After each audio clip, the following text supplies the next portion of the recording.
मेरा सतत नमन स्वीकार हो। एक भाई का जिज्ञासा आया है कि शिव का अर्थ क्या होता है। तो हमको आपको विचारना होगा मेरे बंधु कि शिव कहा किसे जाता है, शिव का अर्थ क्या होता है। तालबे स्व हर्षिका व शिव, उसमें से हर्षिकार हटा दीजिए तो सभी सब हो जाता है। हर्षिकार लगने मात्र से शिव होता है, यानी शिव स्व इच्छा से, अपनी इच्छा से जो संसार में सत्ता कायम करते हैं वह शिव है। बाकी सभी अपूर्ण है। पूर्ण एक परमात्मा शिव है, क्योंकि उनके इच्छा मात्र से ही जगत सृष्टि हुआ है। और तमाम सत्ता जो हम आप देख रहे हैं, ये धरती, आसमान, सूरज, चांद, सितारे, झील, झरने, नदी, पहाड़, हर एक प्रकार के जीव जंतु सभी शिव की इच्छा से, उन्हीं के इच्छा से आते हैं और चले जाते हैं। तो वो परमात्मा है, वो पूर्ण है, बाकी सभी अपूर्ण है। अगर देवी देवता का भी हम आप बात करें तो सभी अपूर्ण है। पूर्ण एक स्वयं महादेव है। तो इससे स्पष्ट हुआ, तो जो पूर्ण है वही ना परमात्मा है, वही ना अल्लाह, खुदा, ताला, गॉड, बाह्य, गुरु जी, खालसा, जो संज्ञा हो, जो हम आप समझें, वो तो ओनली वन, एक सत्ता है। तो तालब स्वहर्षिका व शिव का अर्थ ही होता है कल्याण, आनंद।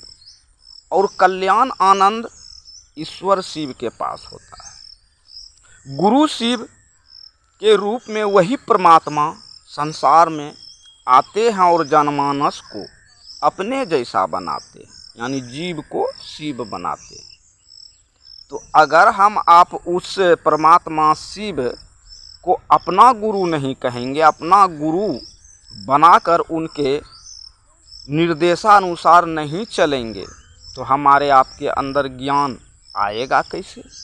क्योंकि सांसारिक ज्ञान से तो काम नहीं चलेगा और चल भी नहीं रहा है। हमको आपको सभी नॉलेज है, कैसे कमाएंगे, कैसे खाएंगे, कैसे संसार सजाएंगे, कितना ऐशो आराम की ज़िंदगी है, यह सभी चीज़ें हम आप निर्वहन करते हैं।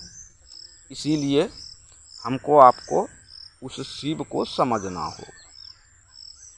और वही परमात्मा गुरु रूप में समझाते भी हैं। जब तक जीवन में गुरु ना हो तो बेकार हो जाएगा यह जीवन। इससे बेटर है, अच्छा है कि हम आप उनके ही गोद में बैठकर आनंद की, उसका बनाया हुआ संसार है, दुनिया है, स्वयं वह परमात्मा आनंद के अथाह सागर हैं, तो शिष्य को भी आनंदित करेंगे ही, क्योंकि गुरु जवाबदेही लेते हैं, गुरु निर्वाह वहन करते हैं। बाकी देवी देवता या महादेव या ईश्वर या भगवान के रूप में वही परमात्मा संसार में लाते हैं और कर्मफल भोगवाते हैं। कर्मफल को विदीर्ण करने का एक निरूपित उपाय है जगत गुरु शिव, दूसरा कोई विकल्प नहीं है। यह साहब श्री ने समझाया। 80 के दशक से गुरु की बात चली। इस धराधाम पर 82 से लोगों ने मानना स्वीकार किया और स्पष्ट हुआ कि वह महादेव चिरकाल से, आदि अनंत काल से गुरु पद पर अवस्थित हैं।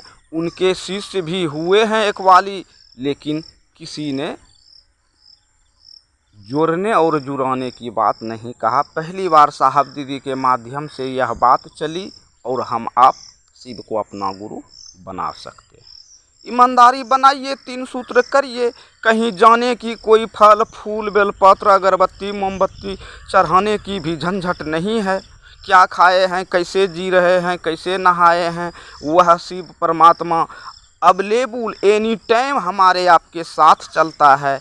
इसीलिए हम लोग कहते भी हैं कि तुम ही बंधु, तुम ही सखा, सब कुछ तुम ही हो, तुम ही ज्ञान देने का काम करते हो, इसीलिए शंभु हो, शंकर हो।